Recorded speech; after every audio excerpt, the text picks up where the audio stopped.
ನೀಡೋದಕ್ಕೆ ನಮ್ಮೊಂದಿಗೆ ಡಾಕ್ಟರ್ ಸಾಗರ್ ಉಮರ್ಜಿಕರ್ ಅವರು ನಮ್ಮೊಂದಿಗಿದ್ದಾರೆ. ಇವರು ಕೀಲು ಮತ್ತು ಎಲುಬು ರೋಗ ತಜ್ಞರು. ಸರ್, ಮೊದಲಿಗೆ ಇದು ಯಾವ ವಯಸ್ಸಿನ ಜನರಲ್ಲಿ ಕಾಣಿಸಿಕೊಳ್ಳುತ್ತದೆ? ಮೊಣಕಾಲು ನೋವು ಸರ್ವೇ ಸಾಮಾನ್ಯವಾಗಿ ಎಲ್ಡರ್ಲಿ ಪಾಪ್ಯುಲೇಷನ್ ಅಂತ ಕರಿತೀವಿ. 50ರಿಂದ 55 ವರ್ಷದ ಮೇಲೆ ಇದು ಪ್ರಾರಂಭವಾಗುತ್ತೆ. ಲಕ್ಷಣಗಳು ಕಾಣಿಸ್ಕೊಳ್ತವೆ. ನಿಮ್ಮ ಪ್ರಕಾರ ಏನು ಲಕ್ಷಣಗಳು ಕಾಣಿಸಿಕೊಳ್ಳುತ್ತವೆ? ಬಹಳ ಸಾಮಾನ್ಯವಾದ ಲಕ್ಷಣ ಅಂದ್ರೆ ಮೊಣಕಾಲು ನೋವಿಂದಲೇ ಶುರು ಆಗುತ್ತೆ. ನಮ್ಮ ಹತ್ರ ಬರೋ ರೋಗಿಗಳು ಮೊಣಕಾಲು ನೋವು ಅಂತಾನೆ ಬರ್ತಾರೆ. ಅಡ್ವಾನ್ಸ್ ಸ್ಟೇಜ್ ಅಂದ್ರೆ ಅದರಲ್ಲೂ ಒಂದರಿಂದ 4ನೇ ಹಂತದಲ್ಲಿ ಇರುತ್ತೆ. ಸೊ ಅಡ್ವಾನ್ಸ್ ಸ್ಟೇಜ್ ಅಲ್ಲಿ ಇದ್ದಾಗ ಮಾತ್ರ ಕಾಲು ಸ್ವಲ್ಪ ಒಂಕಾಗಿ ಬರೋದು, ನಡೆಯೋ ಪ್ಯಾಟರ್ನ್ ಚೇಂಜ್ ಆಗೋದು ಅದರಲ್ಲಿ ಬಂದಿರ್ತಾರೆ. ಬಹಳ ಕಾಮನ್ ಆಗಿ ಬರೋದು ಮೊಣಕಾಲು ನೋವು, ಮತ್ತೆ ಕಾಲು ಸ್ವಲ್ಪ ಬೆಂಡ್ ಆಗಿರೋದು, ಕೆಳಗಡೆ ಕೂತ್ರೆ ಹೇಳಿ ಬರ್ದೇ ಇರೋದು. ಸೊ ಅಸಾಮರ್ಥ್ಯತೆಯಿಂದ ಬರ್ತಾರೆ. ಅವರು ಪ್ರತಿದಿನ ಮಾಡೋ ಕೆಲಸಗಳನ್ನ ಮಾಡದೇ ಇರೋ ಒಂದು ಪರಿಸ್ಥಿತಿಯಲ್ಲಿ ನಮ್ಮ ಹತ್ರ ಬರ್ತಾರೆ. ನಿಮ್ಮ ಪ್ರಕಾರ ಇವಾಗ ಈ ಮೊಳಕಾಲು ನೋವು ಅಂತ ಕಂಪ್ಲೇಂಟ್ ಮಾಡ್ತಾರೆ, ಇದು ಸರ್ವೇ ಸಾಮಾನ್ಯವಾಗಿ ನಮ್ಮ ಲೈಫ್ ಸ್ಟೈಲ್ ಇಂದ ಆಗುವುದಾ ಅಥವಾ ಏನಾದ್ರೂ ಹೆರಿಡಿಟಿಯ ಒಂದು ಏನಾದ್ರೂ ಅಂಶ ಇದರಲ್ಲಿದೆ? ಮೊಣಕಾಲು ನೋವಿಗೆ ಬಹಳಷ್ಟು ಕಾರಣಗಳಿರುತ್ತವೆ. ಬಟ್ ನಾವು ಮಾತಾಡ್ತಿರೋದು ಆಸ್ಟಿಯೋಆರ್ಥರೈಟಿಸ್ ಅಂತ ಬಹಳ ಕಾಮನ್ ಇದೆ ನಮ್ಮ ಕಮ್ಯುನಿಟಿಗೆ. ಸೊ ಮೊಣಕಾಲು ಸೌತ್ ಬಿಡೋದು, ಸೊ ಅದು ಹೆರಿಡಿಟರಿ ಅಲ್ಲ, ಅದು ನಮ್ಮ ಲೈಫ್ ಸ್ಟೈಲ್ ರಿಲೇಟೆಡ್, ಜೀವನ ಶೈಲಿ ಸಂಬಂಧಪಟ್ಟಂಗಿರ್ತದೆ. ಸೊ ನಾವು ನಮ್ಮ ಬಾಡಿ ವೇಟ್ ನ ಸರಿಯಾಗಿ ಮೇಂಟೈನ್ ಮಾಡಿದ್ವಿ, ತೂಕನ ಮೇಂಟೈನ್ ಮಾಡಿದ್ರೆ, ಒಳ್ಳೆ ಎಕ್ಸರ್ಸೈಸ್ ಮಾಡ್ತಿದ್ರೆ, ಯಾವ ಕಾರಣದಿಂದ ನೋವು ಬರುತ್ತೆ ಅದನ್ನ ಅವಾಯ್ಡ್ ಮಾಡಿದ್ರೆ ಅದು ಅರ್ಲಿ ಸ್ಟೇಜ್ ಅಲ್ಲಿ ಬರೋದಿಲ್ಲ. ನಾವು ಸ್ವಲ್ಪ ಡಿಲೇ ಮಾಡಬಹುದು. ಬಟ್ ಕೆಲವೊಂದು ಹೆರಿಡಿಟರಿ ಇರುತ್ತೆ. ರುಮಟಾಯ್ಡ್ ಅರ್ಥರೈಟಿಸ್ ಅಂತ ಹೇಳ್ತೀವಿ. ರುಮಟಾಯ್ಡ್ ಅರ್ಥರೈಟಿಸ್ ಅಂದ್ರೆ ಸಂಧಿವಾತದ ಸಮಸ್ಯೆ. ಅದು ಮೊಣಕಾಲಲ್ಲಿ ಬೇರೆ ಜಾಯಿಂಟ್ಗಳನ್ನು ಕೂಡ ಇನ್ವಾಲ್ವ್ ಮಾಡಬಹುದು. ಸೊ ಅದು ಫ್ಯಾಮಿಲಿ ರನ್ ಆಗುತ್ತೆ. ಸೊ ಯಾವುದೇ ಪೇಷಂಟ್ ಬಂದು ಮೊಣಕಾಲು ನೋವು, ಬೆರಳು ನೋವು ಅಂತ ಬಂದಾಗ ಫ್ಯಾಮಿಲಿ ಹಿಸ್ಟ್ರಿ ಕೇಳ್ತೇವೆ. ನಿಮ್ ತಾಯಿಗಾಗ್ಲಿ, ತಂಗಿ ಆಗ್ಲಿ, ಅಕ್ಕನಾಗ್ಲಿ ಈ ಸಮಸ್ಯೆ ಇತ್ತಾ ಅಂತ. ಸೊ ಅದು ಹೆರಿಡಿಟರಿ ಫ್ಯಾಮಿಲಿ ಲೀನಿಯೇಜ್ ಅಲ್ಲಿ ಹೋಗುತ್ತೆ. ಬಟ್ ನಾವು ಮಾತಾಡ್ತಿರೋ osteoarthritis is not hereditary. It is basically related to the ageing process and the lifestyle. ಇವಾಗ ನಾವು ಹೇಗೆ ಕೆಲವೊಂದು ರೋಗಿಗಳು ಬಹುಶಃ ನಾವು ಸಿಟಿ ಬೇಸ್ಡ್ ಊರುಗಳಲ್ಲಿ ಹೆಚ್ಚಾಗಿ ಕಾಣುತ್ತೇವೆ, ಅದೇ ರೀತಿ ಕೆಲವು ರೋಗಗಳನ್ನ ನಾವು ಗ್ರಾಮೀಣ ಭಾಗಗಳಲ್ಲಿ ಹೆಚ್ಚಾಗಿ ಕಾಣುತ್ತೇವೆ. ಹಾಗೆ ನೋಡಿದಾಗ ಈ ರೋಗ ನಿಮ್ಗೆ ಯಾವ ಭಾಗದಲ್ಲಿ ಹೆಚ್ಚಿಗೆ ಕಾಣಿಸುತ್ತೆ ಅಂತ ಅನ್ಸುತ್ತೆ? ಆಸ್ಟಿಯೋಆರ್ಥರೈಟಿಸ್ ಗೆ ದೇರ್ ಇಸ್ ಯಾವುದು ಜೆಂಡರ್ ಆಗಲಿ ಅಥವಾ ಏಜ್ ಆಗಲಿ ಅಥವಾ ಜಾಗ್ರಫಿಕಲ್ ಆಗಲಿ ಏನು ಮ್ಯಾಟರ್ ಆಗೋದಿಲ್ಲ. ನಮ್ ಈಸ್ಟರ್ನ್ ವರ್ಲ್ಡ್ ಅಂತ ಹೇಳ್ತೀವಿ. ನಮ್ ವೆಸ್ಟರ್ನ್ ವರ್ಲ್ಡ್ ಅಂದ್ರೆ ವೆಸ್ಟರ್ನ್ ವರ್ಲ್ಡ್, ಯುರೋಪ್ ಅಂಡ್ ಅಮೆರಿಕಾದಲ್ಲಿ ನೀ ಅರ್ಥರೈಟಿಸ್ ರಿಲೇಟಿವ್ಲಿ ಸ್ವಲ್ಪ ಕಮ್ಮಿ ಇದೆ. ಅರ್ಲಿ ಸ್ಟೇಜ್ ಅಲ್ಲಿ ಟ್ರೀಟ್ ಮಾಡ್ಬಿಡ್ತಾರೆ, ಸರ್ಜರಿ ಮಾಡ್ಬಿಡ್ತಾರೆ. ಬಟ್ ನಮ್ಮ ಇಂಡಿಯನ್ ಸಿನೇರಿಯೋಲಿ, ಈಸ್ಟರ್ನ್ ಸಿನೇರಿಯೋಲಿ ಹೆಂಗಿರುತ್ತಂದ್ರೆ ನಮ್ಮಲ್ಲಿ ಪ್ರೆಸೆಂಟೇಷನ್ ಲೇಟ್ ಆಗಿರುತ್ತೆ. ನಮ್ಮಲ್ಲಿ ಬಹಳಷ್ಟು ಜನ ನೋವನ್ನ ತಾಳ್ಕೊಂಡು ತುಂಬಾ ಅಡ್ವಾನ್ಸ್ ಸ್ಟೇಜ್ ಅಲ್ಲಿ ಪ್ರೆಸೆಂಟ್ ಮಾಡ್ತಾರೆ. ಸೊ ಇದಕ್ಕಾಗಿ ಯಾವುದು ಜೆಂಡರ್ ಆಗಲಿ ಅಥವಾ ಜಾಗ್ರಫಿಕಲ್ ಇದಾಗಲಿ ಏನು ಡಿಫರೆನ್ಸ್ ಇಲ್ಲ. ಈವನ್ ಹಳ್ಳಿಯಲ್ಲಿರೋ ಕೂಡ, ಸಿಟಿಲಿರೋ ಕೂಡ ಆಸ್ಟಿಯೋಆರ್ಥರೈಟಿಸ್ ಆಗುತ್ತೆ. ಅವ್ರ ನಮ್ಮ ಹತ್ರ ಯಾವ ಸ್ಟೇಜ್ ಅಲ್ಲಿ ಬರ್ತಾರೆ ಅದ್ರ ಬೇಸಿಸ್ ಮೇಲೆ ನಾವು ಟ್ರೀಟ್ ಮಾಡ್ತೇವೆ. ನಿಮ್ಮ ಪ್ರಕಾರ ಇದಕ್ಕೆ ಪರಿಹಾರ ಏನಿರ್ಬೋದು? ಒಂದು ಬಹಳ ಮುಖ್ಯವಾದಂದ್ರೆ ಜೀವನ ಶೈಲಿ. ಸೊ ನಮ್ಮ ತೂಕನೇ ನಮಗೆ ಶತ್ರು ಆಗ್ಬೋದು. ಸೊ ಬಹಳ ಜಾಸ್ತಿ ತೂಕ ಇದ್ದವ್ರಿಗೆ ಏನಾಗುತ್ತೆ, ಮೇಲ್ಗಡೆ ಅಪ್ಪರ್ ಬಾಡಿ ವೇಟ್ ಅಂತ ಹೇಳ್ತೀವಿ, ಮೇಲ್ಗಡೆ ಇರೋ ತೂಕ ಮೊಣಕಾಲ ಮೇಲೆ ಬೀಳ್ತಾ ಇರುತ್ತೆ. ಯಾರು ಬಹಳ ವೇಟ್ ಇರುತ್ತೆ ಅವರಿಗೆ ಅರ್ಥರೈಟಿಸ್ ಬೇಗ ಆಗೋ ಚಾನ್ಸಸ್ ಇರುತ್ತೆ. ಎರಡನೇದು ಇಂಜುರಿ, ಮೊಣಕಾಲಿಗೆ ಎಲ್ಲಾದ್ರೂ ಪೆಟ್ಟಾಗಿತ್ತು ಅಂತಂದ್ರೆ ಮೊಣಕಾಲ ಮೇಲಿರೋ ಪದರಿಗೆ ಕಾರ್ಟ್ಲೇಜ್ ಅಂತ ಕರಿತೀವಿ, ಅದು ಡ್ಯಾಮೇಜ್ ಆಗಿತ್ತು ಚಿಕ್ಕ ವಯಸ್ಸಲ್ಲಿ ಅಂದ್ರೆ ಅವ್ರಿಗೆ ಅರ್ಥರೈಟಿಸ್ ಬೇಗ ಆಗ್ಬೋದು. ಸೊ ನಾವು ಅದನ್ನ ಪ್ರಿವೆಂಟ್ ಮಾಡಬೇಕು, ಅದನ್ನ ತಡೆಗಟ್ಟಬೇಕಂತಂದ್ರೆ ಒಳ್ಳೆ ಜೀವನ ಶೈಲಿನ ಮೇಂಟೈನ್ ಮಾಡಬೇಕು. ಯಾವುದೇ ರೀತಿ ನೋವು ಪೆಟ್ಟಾಗದಿರೋ ತರ ನೋಡ್ಕೋಬೇಕು. ಎರಡನೇದು ನಾವು ಕೆಳಗಡೆ ಕೂತ್ಕೊಂಡು ಹೇಳೋದಾಗ್ಲಿ, ಮೆಟ್ಲು ಹತ್ತೋದಾಗ್ಲಿ, beyond use is called abuse. So ನಮ್ಗೆ ನಾರ್ಮಲ್ ಯೂಸ್ ಮಾಡೋದಕ್ಕಿಂತ ಹೆಚ್ಚಾಗಿ ಯೂಸ್ ಮಾಡಿದ್ರೆ ಅದು ಅಬ್ಯೂಸ್ ಅಂತ ಹೇಳ್ತೀವಿ. ಅವಾಗ ಅರ್ಥರೈಟಿಸ್ ಆಗೋ ಚಾನ್ಸಸ್ ತುಂಬಾ ಜಾಸ್ತಿ ಇದೆ. ಬಹುಶಃ ನೀವು ಅಂದ ಹಾಗೆ ಕೇವಲ ಜಾಸ್ತಿ ತೂಕ ಇರುವವರಲ್ಲಿ ಮಾತ್ರ ಅಲ್ಲ, ಇನ್ ಕೆಲವರು ಯಾರ ಹತ್ರ ತೂಕ ಜಾಸ್ತಿ ಇಲ್ಲ ಅವರು ಕೂಡ ಬಹುಶಃ ಬಹಳಷ್ಟು ಬಳಕೆಯಿಂದ ಕೂಡ ಈ ರೋಗ ಬರಬಹುದಂತ ಅನ್ಸುತ್ತೆ, ಅಥವಾ ತೂಕ ಮಾತ್ರ ಒಂದು ರೀಸನ್? ಇಲ್ಲ, ತೂಕ ಒಂದು ಬಹಳ ಮುಖ್ಯ ಕಾರಣ. ಅದು ಬಿಟ್ಟು ಬೇರೆ ಏಜ್ ಅಲ್ಲವರು ಬರುತ್ತೆ, ಬೇರೆ ವೇಟ್ ಕಮ್ಮಿ ಇರೋರು ಕೂಡ ಬರುತ್ತೆ. ಬಟ್ ಏನಂದ್ರೆ ಅವ್ರ ಪ್ರೆಸೆಂಟೇಷನ್ ಸ್ವಲ್ಪ ಲೇಟ್ ಆಗಿರ್ತದೆ. ತೂಕ ಜಾಸ್ತಿ ಇದ್ರು 40-45 ಇಯರ್ಸ್, 40-45 ವರ್ಷದ ನಮಗೆ ನೋವು ಅಂತ ಬರ್ಬೋದು. ಬಟ್ ತೂಕ ಕಮ್ಮಿ ಇರೋರು ಅದೇ 60-65 ವರ್ಷದ ಬರ್ತಾರೆ. Because age related. ಸೊ ವಯಸ್ಸಿಗೆ ಸಂಬಂಧಪಟ್ಟ ಏನು ಒಳಗಡೆ ಸವಿಬೇಕು ಮೊಣಕಾಲು ಸೌದೆ ಸವಿಯುತ್ತೆ, ಪ್ರೆಸೆಂಟೇಷನ್ ಸ್ವಲ್ಪ ಲೇಟ್ ಆಗ್ಬೋದು. ಸೊ ಅವ್ರಿಗೆ ಪೇನ್ ಕಾಣದೇ ಇರ್ಬೋದು, ವೆರಿ ಲೇಟ್ ಏಜ್. ಬೇರೆ ತೂಕ ಜಾಸ್ತಿ ಇದ್ರೆ ಅವ್ರು 40-45 ಇಯರ್ಸ್ ಅಲ್ಲಿ ನಮಗೆ ಮೊಣಕಾಲು ಅಂತ ಬರ್ಬೋದು. ಆ ಬಾಡಿ ವೇಟ್ ಬಿದ್ದು ಕಾರ್ಟ್ಲೇಜ್ ಮೇಲೆ ಹಾಳಾಗ್ಬೋದು. So presentation of age and symptoms ಸ್ವಲ್ಪ ತೂಕ ಜಾಸ್ತಿ ಇರೋರಿಗೆ ಬೇಗ ಇರುತ್ತೆ. ನಾವು ಬಹಳಷ್ಟು ಕಡೆ ಕೇಳಿದ್ದೀವಿ, ಈ ಆರ್ಥರೈಟಿಸ್ ಇರುವವರಲ್ಲಿ ಬಹಳಷ್ಟು ಡಾಕ್ಟರ್ಸ್ ಏನ್ ಮಾಡ್ತಾರೆ, ಇಂಜೆಕ್ಷನ್ ನ ಬಳಕೆ ಮಾಡ್ತಾರೆ. ಸೊ ಇಂಜೆಕ್ಷನ್ ಬಳಕೆಯಿಂದ ಏನು ಸಹಾಯ ಆಗುತ್ತೆ, ಇದ್ರ ಬಗ್ಗೆ ಸ್ವಲ್ಪ ಮಾಹಿತಿ? ಇಂಜೆಕ್ಷನ್ ಅಲ್ಲಿ ಬಹಳ ವಿಧವಾದ ಇಂಜೆಕ್ಷನ್ಸ್ ಇದೆ. ಇದೇ ಇಂಜೆಕ್ಷನ್ ಅಂತಿಲ್ಲ. ಏನಂದ್ರೆ ಇಂಜೆಕ್ಷನ್ ಒಂದು ಟೆಂಪರರಿ ಪಿಟ್ ಸ್ಟಾಪ್ ಅಂತ ಕರಿತೀವಿ. ಅದರಿಂದ ನಮಗೆ ಪರ್ಮನೆಂಟ್ ಸೊಲ್ಯೂಷನ್ ಅಲ್ಲ. ಸೊ ಯಾರು ಬಹಳ ನೋವಿಂದ ಬರ್ತಾರೆ ಅಥವಾ ಯಾವಾಗ್ಲೂ ಅವ್ರಿಗೆ ಟ್ರೀಟ್ಮೆಂಟ್ ಅಲ್ಲಿ ಟ್ಯಾಬ್ಲೆಟ್ಸ್ ತಗೊಂಡು ಫಿಸಿಯೋಥೆರಪಿ ಮಾಡಿ ಇಂಪ್ರೂವ್ಮೆಂಟ್ ಆಗಿಲ್ಲ ಅಂತವ್ರೆಲ್ಲ ಇಂಜೆಕ್ಷನ್ ಟ್ರೈ ಮಾಡ್ತೇವೆ. ಇಂಜೆಕ್ಷನ್ ಜನರಲಿ 3 ಟೈಪ್ ಇಂಜೆಕ್ಷನ್ ಇರುತ್ತೆ. ಒಂದು ಸ್ಟಿರಾಯ್ಡ್ ಇಂಜೆಕ್ಷನ್ ಅಂತ ಬರುತ್ತೆ, ಎರಡನೇದು PRP ಪ್ಲೇಟ್ಲೆಟ್ ರಿಚ್ ಪ್ಲಾಸ್ಮಾ ಅಂತ ಬರುತ್ತೆ, ಮೂರನೇದು ಹೈಲುರಾನಿಕ್ ಆಸಿಡ್ ಅಂತ ಇರುತ್ತೆ. ಸೊ ಈ ಮೂರನ್ನು ಬೇರೆ ಬೇರೆ ಡಾಕ್ಟರ್ಸ್ ಅವರವರು ಪ್ರಿಫರೆನ್ಸ್ ಪ್ರಕಾರ ಯೂಸ್ ಮಾಡ್ತಾರೆ. ಸೊ ಇದು ಉದ್ದೇಶ ಏನಂತಂದ್ರೆ ಪೇಷಂಟ್ ಗೆ ಅವಾಗ ಇರೋ ನೋವು ಕಡಿಮೆ ಆಗಲಿ ಅಂತ.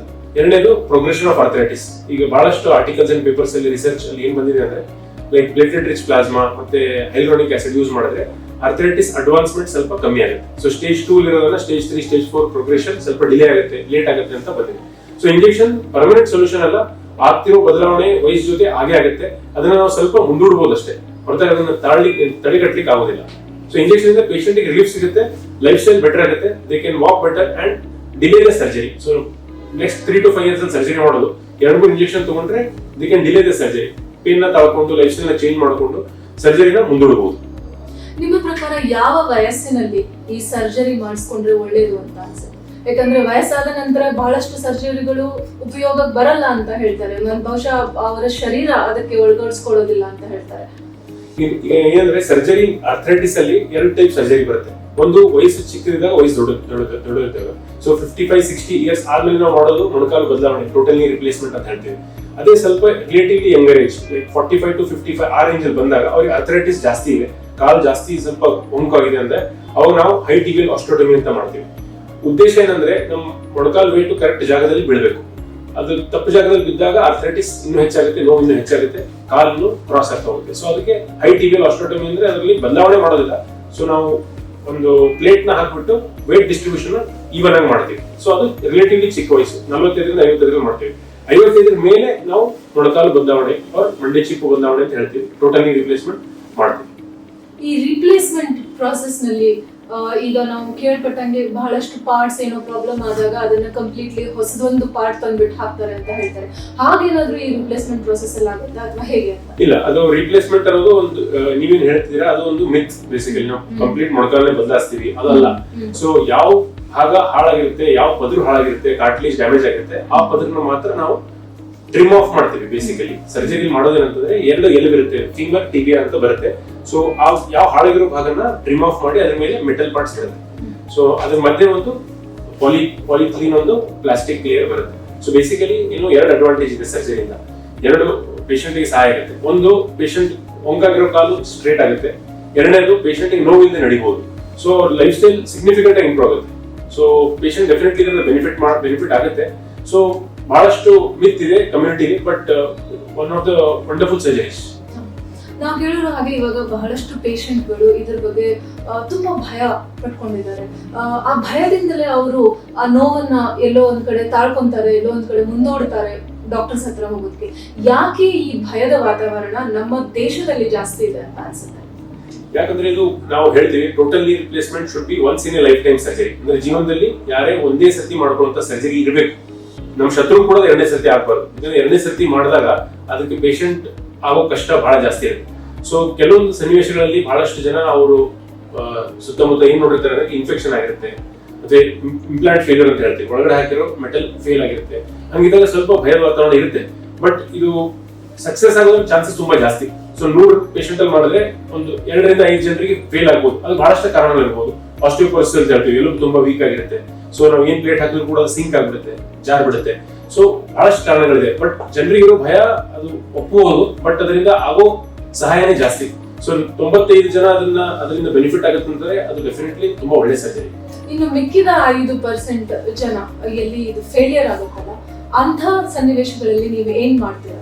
ಸೊ ಫೇಲ್ಯೂರ್ ಅಂತ ಆದಾಗ ಏನಿದೆ, ರಿವಿಷನ್ ಮಾಡ್ಲೇಬೇಕು. ಯಾಕಂದ್ರೆ ಅದು ನಾವು ನಡೆಯೋ ಭಾಗ ಮೊಣಕಾಲು. ಸೊ ರಿವಿಷನ್ ಮಾಡ್ಬೇಕಾದಾಗ ಏನಿದೆ, ಇನ್ಫೆಕ್ಷನ್ ಬಹಳ ಕಾಮನ್ ರೀಸನ್. ಸೊ ನಾವು ಟೋಟಲ್ ನೀ ರಿಪ್ಲೇಸ್ಮೆಂಟ್ ಸರ್ಜರಿ ಮಾಡಬೇಕಾದಾಗ ಡಾಕ್ಟರ್ ಕಡೆಯಿಂದ, ಹಾಸ್ಪಿಟಲ್ ಕಡೆಯಿಂದ ನಾವು ಆದಷ್ಟು ಕೇರ್ ಇಂದ, ಆದಷ್ಟು ಸ್ಟೆಬಿಲಿಟಿ ಅಂತ ಹೇಳ್ತೀವಿ, ಎಲ್ಲ ಕ್ಲೀನ್ ಆಗಿ ಮೇಂಟೈನ್ ಮಾಡಿರ್ತೀವಿ. ಬಟ್ ಆದ್ರೂ ಕೂಡ ಪೇಷಂಟ್ ಫ್ಯಾಕ್ಟರ್ ಅಂತ ಇರ್ತದೆ. ಕೆಲವರು ಡಯಾಬಿಟಿಕ್ ಇರ್ತಾರೆ, ಅವ್ರ ಇಮ್ಯುನಿಟಿ ಕಮ್ಮಿ ಇರುತ್ತೆ, ಅಂತವರಲ್ಲಿ ಇನ್ಫೆಕ್ಷನ್ ಆಗೋ ಚಾನ್ಸಸ್ ಜಾಸ್ತಿ. ಇನ್ಫೆಕ್ಷನ್ ಆದ ಪರಿಸ್ಥಿತಿಯಲ್ಲಿ ಯಾವಾಗಲೂ ಸ್ಟೇಜ್ ಸರ್ಜರಿ ಅಂತ ಮಾಡ್ತೇವೆ. ಸ್ಟೇಜ್ ಸರ್ಜರಿ ಅಂದ್ರೆ ಇರೋ ಇಂಪ್ಲಾಂಟ್ ನ ತೆಗೆಯೋವರೆಗೂ ಇನ್ಫೆಕ್ಷನ್ ಹೋಗೋದಿಲ್ಲ. ಇರೋ ಇಂಪ್ಲಾಂಟ್ ತೆಗಿಲೇಬೇಕು. ತೆಗೆದು 6 to 8 weeks ವೇಟ್ ಮಾಡ್ತೀವಿ. ಬ್ಲಡ್ ಟೆಸ್ಟ್ ನೋಡ್ಬಿಟ್ಟು, ಬ್ಲಡ್ ಟೆಸ್ಟ್ ನಾರ್ಮಲ್ ಆಗಿ ಅವ್ರಿಗೆ ಇನ್ಫೆಕ್ಷನ್ ಸೈನ್ಸ್ ಇಲ್ಲ, ಮೊಣಕಾಲಲ್ಲಿ ಯಾವುದು ಕೀಮೋ ಬರ್ತಿಲ್ಲ, ಪಸ್ ಇಲ್ಲ ಅಂದ್ರೆ ಸೆಕೆಂಡ್ ಸ್ಟೇಜ್ ಅಲ್ಲಿ ಮತ್ತೆ ರೀಇಂಪ್ಲಾಂಟೇಷನ್ ಮಾಡ್ತೀವಿ.